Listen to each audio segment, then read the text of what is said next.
Olá, meus amigos, olá, minhas amigas do Legislação Integrada. Aqui quem fala é o professor Bruno Valente. Nossa conversa de hoje é sobre o informativo 893 do STJ. Antes de começar, aquele convite, se inscreve no nosso canal, seja no Spotify, Deezer, Apple Podcasts, Google Podcasts ou no YouTube, e ativa o sininho para ficar sabendo sempre que tiver conteúdo. Nos segue também no Instagram, @legislação_integrada, onde todo dia tem novidade. E já deixa aquele like, compartilha com aquele amigo que tem interesse nesse tipo de conteúdo ou na sua rede social preferida, naquele grupo de WhatsApp. Tudo isso fortalece demais e é um grande incentivo à continuidade desse canal. Então, sem mais delongas, vamos para o primeiro julgado de hoje, iniciando com julgados da Corte Especial. Primeiro foi inserido no Código de Processo Civil, é uma tese repetitiva, é o tema 1059 do STJ, e a tese ficou da seguinte forma: não são cabíveis embargos de divergência para a discussão de modulação aplicada em recurso repetitivo, pois configuraria a revisão da regra técnica de julgamento utilizada pelo órgão fracionário competente para o exame da questão de mérito. Julgadozinho de nível avançado, né? Falando aqui em questões de processo civil. Basicamente, temos aqui que entender o que é o embargo de divergência, para que serve, o que é modulação de efeito, o que é uma técnica de julgamento, mas enfim, vamos lá com calma, né? Primeiro, embargo de divergência, para que serve? Tem a função de uniformizar a jurisprudência interna de um tribunal. Então, imagina, por exemplo, que existe divergência entre órgãos fracionários do STJ. Então, tem divergência entre a primeira e a segunda turma do STJ. Aí é possível embargo de divergência a ser julgado, por exemplo, pela primeira sessão, que reúne as turmas, né? E aqui, gente, que fique claro, o embargo de divergência, ele vai tratar de uma questão de mérito. Então, imagina que a primeira turma decide que existe um determinado direito. A segunda turma decide que não existe. E aí, existe ou não existe? Aí você vai até a sessão para questionar, né, por meio do embargo de divergência, para resolver aí essa baderna. Agora, o que é modulação de efeitos? A modulação de efeitos é uma técnica decisória que traz um regime de transição. A modulação de efeitos, ela entra no mérito? Não. O mérito é o mérito. A modulação de efeitos é simplesmente uma técnica de decisão que busca atenuar os efeitos práticos daquela decisão. É uma técnica decisória. Então aí vamos lá para a pergunta. É possível embargo de divergência para rediscutir a técnica decisória utilizada? Não, não é mérito. É uma técnica decisória, tá? É uma questão que é muito mais política até quando se fala em modulação de efeitos. A modulação de efeitos, ela tem o objetivo de garantir segurança jurídica e de atenuar um efeito social, tá? Então, é um interesse social ali presente. Isso não vai poder ser revisto através de embargos de divergência. Então, como é que ficou a tese fixada no tema 1079 da STJ? Não são cabíveis embargos de divergência para a discussão de modulação aplicada em recurso repetitivo, pois configuraria revisão da regra técnica de julgamento utilizada pelo órgão fracionário competente para o exame da questão de mérito. Seguindo em frente, próximo julgado foi inserido no decreto 20.910 de 32, que trata da prescrição quinquenal, mais um tema repetitivo, tema 1410 do STJ, e a tese ficou da seguinte forma. 1. Nas relações jurídicas de trato sucessivo, em que a fazenda pública figure como devedora, a prescrição do fundo de direito depende da negativa expressa do direito reclamado, em ato normativo de efeito concreto ou ato administrativo formalizado e com a ciência do servidor. 2.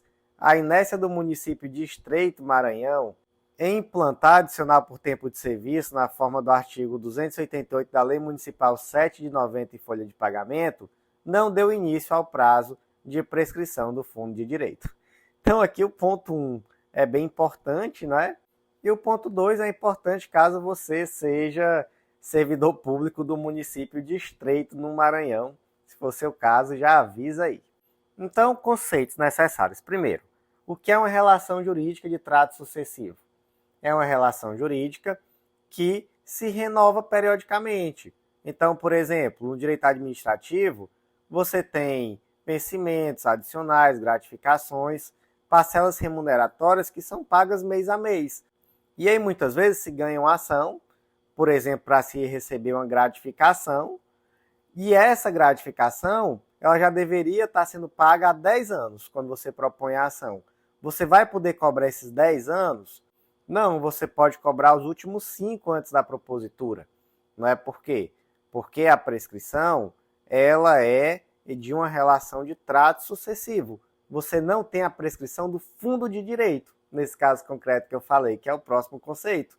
A prescrição do fundo de direito, ela alcança o próprio direito. Então, é o caso do servidor, que, tendo a prescrição do fundo de direito, ele não pode mais propor a ação pedindo aquele adicional, porque ele já perdeu o direito de pedir aquele adicional. Então, é uma situação mais grave, né? E aí nós temos a súmula 85 do STJ, que é fundamental. Que o que a súmula 85 do STJ fala? Ela fala assim, ó, se não houver uma negativa expressa do próprio direito, né, então a administração ela negou expressamente o próprio direito. Se você não tem direito a esse adicional, de forma expressa, textual, aí você vai ter a partir daquela data o início do prazo prescricional do fundo de direito. Mas se não existe essa negativa expressa, você não tem o início da prescrição do fundo de direito. Você só tem a prescrição de trato sucessivo. Então, você não vai poder cobrar aquilo que tiver mais de 5 anos antes da data da propositura da ação. Beleza? E aí, agora aplicando ao caso concreto aqui, simplesmente, no caso do município de Estreito, no Maranhão, eles deixaram de implementar um adicional que estava previsto em lei desde 1990, mas não existia uma negativa expressa. Em algum momento, iniciou o prazo prescricional do fundo de direito, então simplesmente ficar inerte é a mesma coisa de negar expressamente? Não, não é, tá? Então, tema 1410, 1.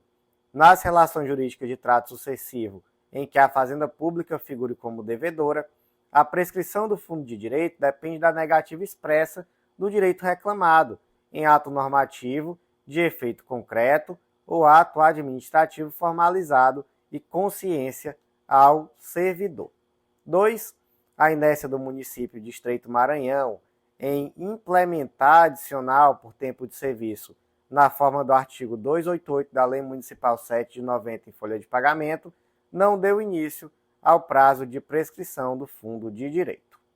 Seguindo em frente, próximo julgado foi inserido na Lei da Ação Civil Pública, lei número 7347 de 85, mais uma tese repetitiva, tema 1408, e a tese ficou da seguinte forma: o sindicato não tem legítimo interesse para propor ação civil pública buscando a condenação ao pagamento das diferenças de complementação do Fundef ou do Fundeb.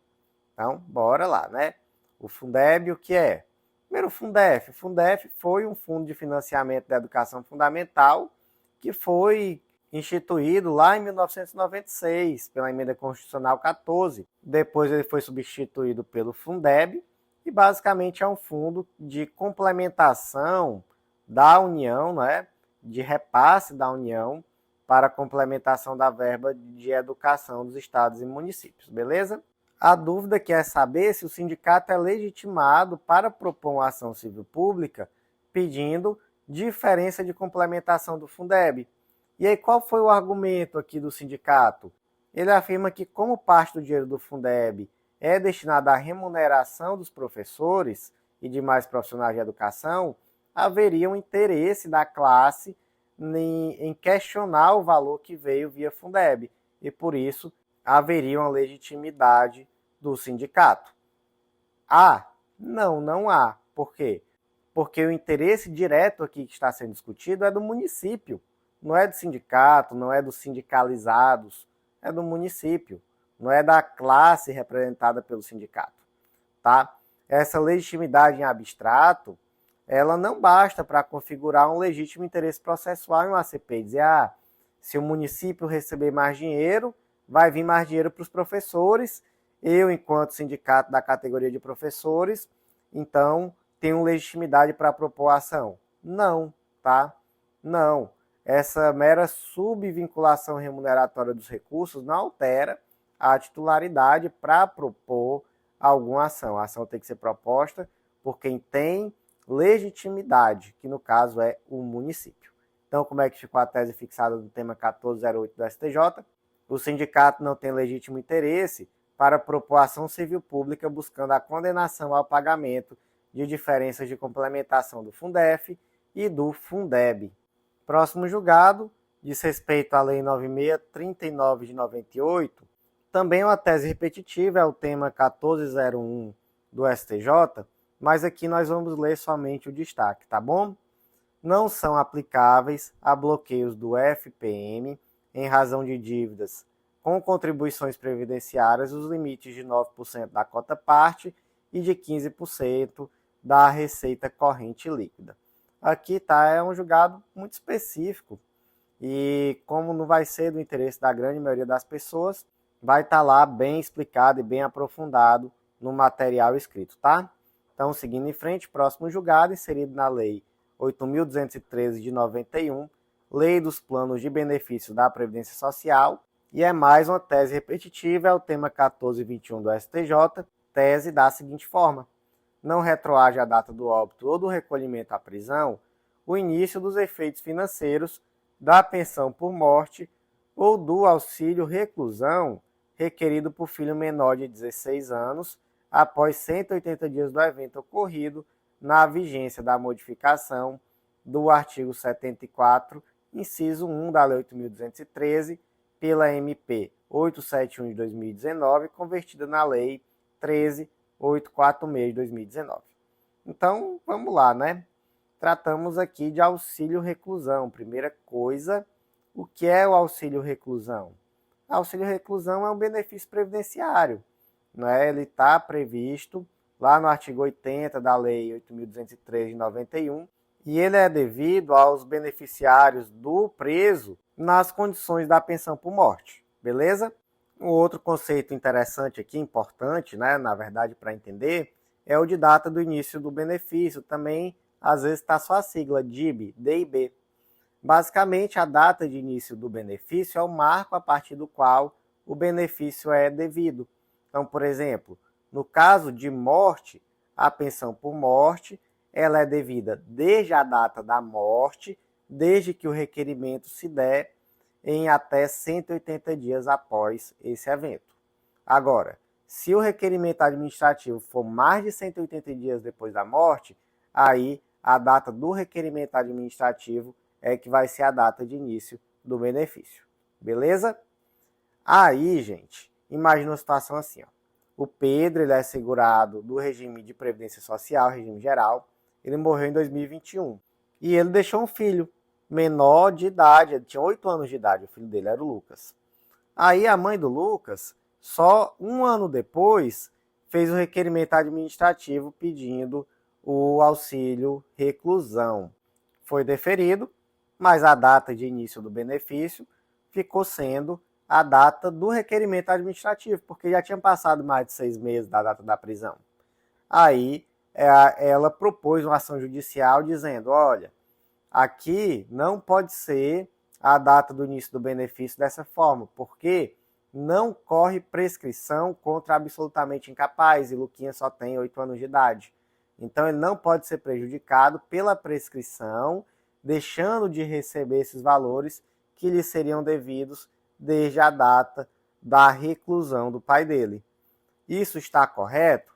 Não. Por que não está correto? Porque aqui houve uma mistura de alhos com bugalhos, não é?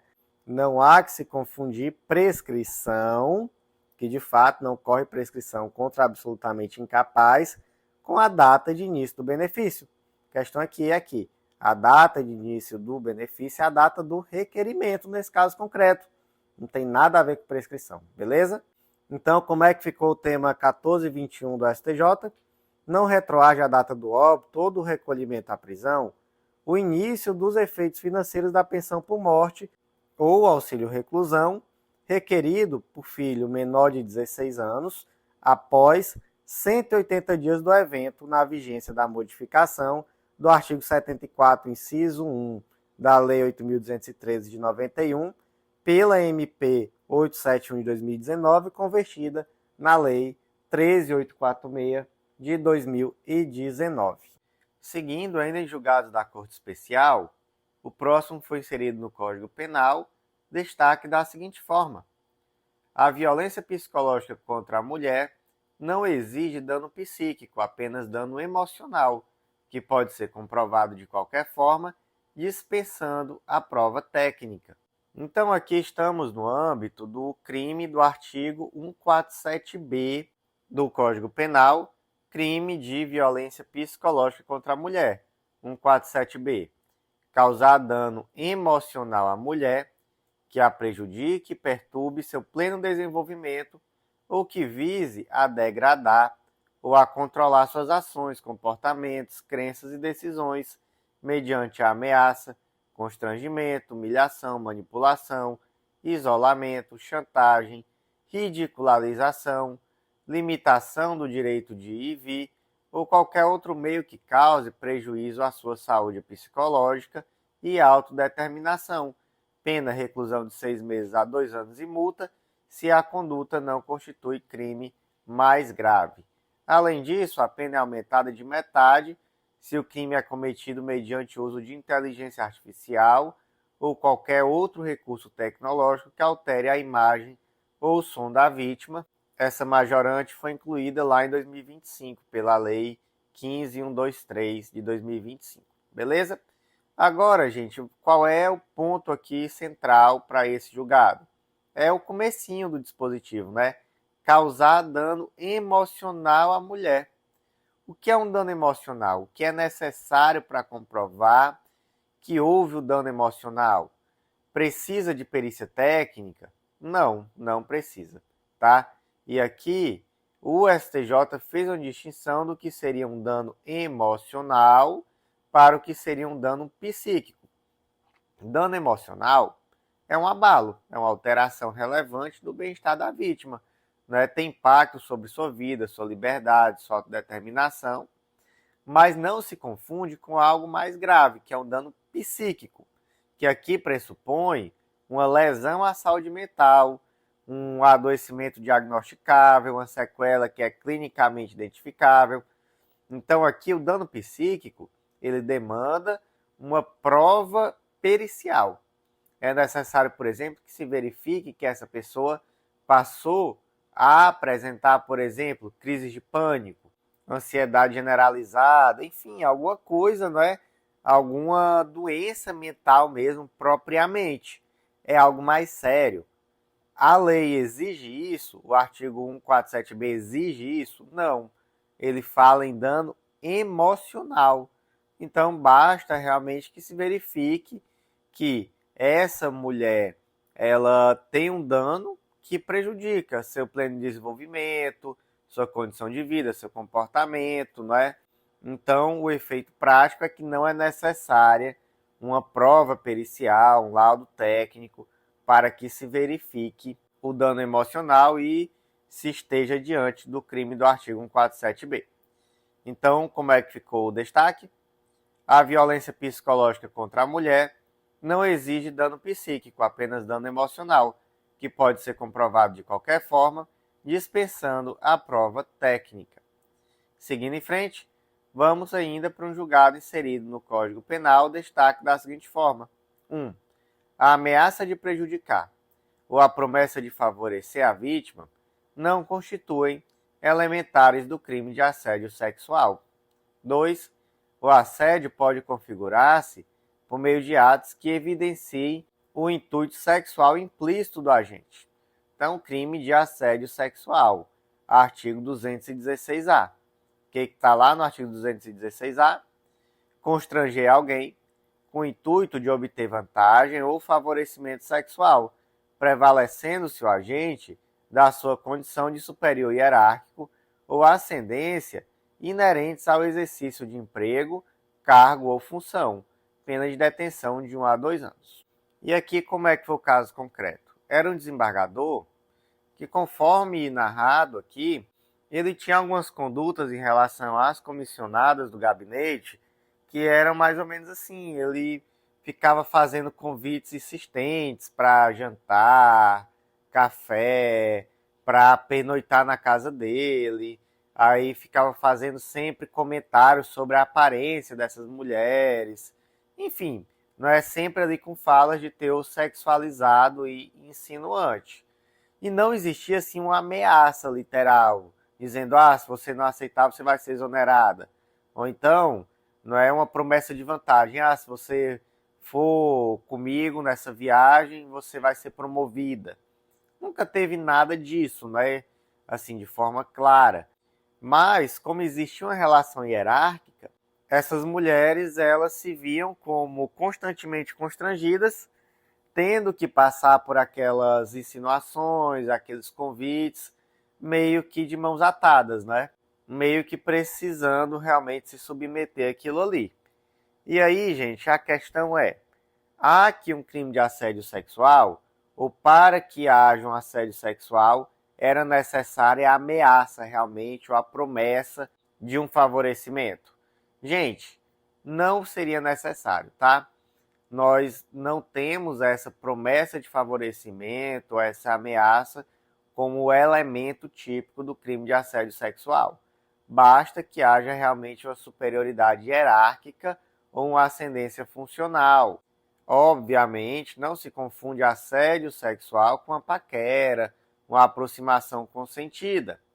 Agora, no caso concreto, não foi isso que se verificou, né? Pelo menos não foi essa a conclusão a que o judiciário chegou, obviamente, porque entendeu-se que existia realmente um assédio, né? E não uma paquera consentida, enfim, e que era algo direcionado às mulheres do gabinete ali em geral, ou pelo menos a um grupo de mulheres do gabinete. Então, como é que ficaram os destaques? 1. A ameaça de prejudicar ou a promessa de favorecer a vítima não constitui elementares do crime de assédio sexual. 2. O assédio pode configurar-se por meio de atos que evidenciem o intuito sexual implícito do agente. Próximo julgado, inserido no Código Penal, destaque da seguinte forma: a justa causa para a ação penal, quando a acusação de peculato desvio se apoia em prova inicial de materialidade, laudos, extratos, relatórios e procedimentos administrativos, e em indício suficiente de autoria, devendo as controvérsias sobre dolo, domínio do fato e natureza dos atos praticados serem resolvidas na fase instrutória. Então aqui tratamos do peculato desvio, não é? Crime de peculato está lá no artigo 312 do Código Penal, e há duas formas de peculato, é o peculato à apropriação e o peculato desvio. Então, olha só, apropriar-se o funcionário público de dinheiro, valor, qualquer bem móvel, público ou particular, de que tenha posse em razão do cargo, aqui é o peculato à apropriação, não é? Ou desviá-lo em proveito próprio ou alheio, peculato desvio. Aí a controvérsia aqui é saber se há justa causa para prosseguir uma ação penal por peculato desvio quando há uma prova inicial de materialidade e há indícios de autoria relativos a suposto desvio de verba pública. E, gente, a resposta é óbvio, né? É muito óbvio que sim. Pelo menos quando nós já estamos aqui nesse debate de tese jurídica, é óbvio. Claro que aí a análise do caso concreto vai demandar, não é? Uma análise mais aprofundada, se realmente existiria ali uma justa causa, se existiria ali uma prova de materialidade, ao menos inicial, indício suficiente de autoria. E no caso concreto, era um desvio de aproximadamente 6 milhões de reais, que eram recursos destinados a um instituto, e 226.900 e tantos reais revestidos a um centro de referência desse mesmo instituto. E aí aqui ainda não era uma questão de condenação, não era simplesmente justa causa para o prosseguimento da ação penal. Então o estándar probatório exigido é menor, obviamente. Menor quanto? Nós falamos aqui simplesmente em indícios suficientes de materialidade e de autoria, beleza? Existiam no caso concreto, né? Então aqui tinha laudo, extrato, relatório, procedimento administrativo, mostrando essa prova inicial da materialidade e também indício suficiente de autoria. Aí essas controvérsias, houve dolo, há domínio do fato, qual a natureza dos atos praticados, isso aí é instrução probatória, né? Então, para a questão simplesmente do prosseguimento da ação penal, entendeu-se que havia sim justa causa. Então, como é que ficou o destaque? A justa causa para a ação penal, quando a acusação de peculato desvio se apoia em prova inicial de materialidade, no caso foram laudos, extratos, relatórios e procedimentos administrativos, e em indício suficiente de autoria, devendo as controvérsias sobre dolo, domínio do fato e natureza dos atos praticados serem resolvidas na fase instrutória. Gente, eu vou fazer aquele convite bem especial. Acesse legislaçãointegrada.com.br e vem conhecer nosso Clube da Lei, clube de membros que dá acesso a todos os nossos materiais, a mais de 100 planos de leitura, planos esses focados tanto em carreiras quanto em editais específicos. Tudo que você precisa para um estudo completo, atualizado e organizado de lei seca e jurisprudência, por esses materiais que são atualizados toda semana, por esses mesmos informativos que eu comento com você aqui em áudio. Então vem fazer parte, o valor é super acessível, uma única assinatura, vários planos, e com certeza vai ser um grande diferencial nos teus estudos. Vem também conhecer a editora integrada, vem publicar com a gente, você vai ver que é mais fácil do que você imagina e vai ser um grande diferencial também na sua prova de títulos. E, gente, eu vou ficar por aqui, tá? Porque na parte 2 vamos iniciar os julgados da primeira turma. Já estamos com o horário aqui um pouco adiantado, então eu aguardo vocês lá de imediato. Um abraço.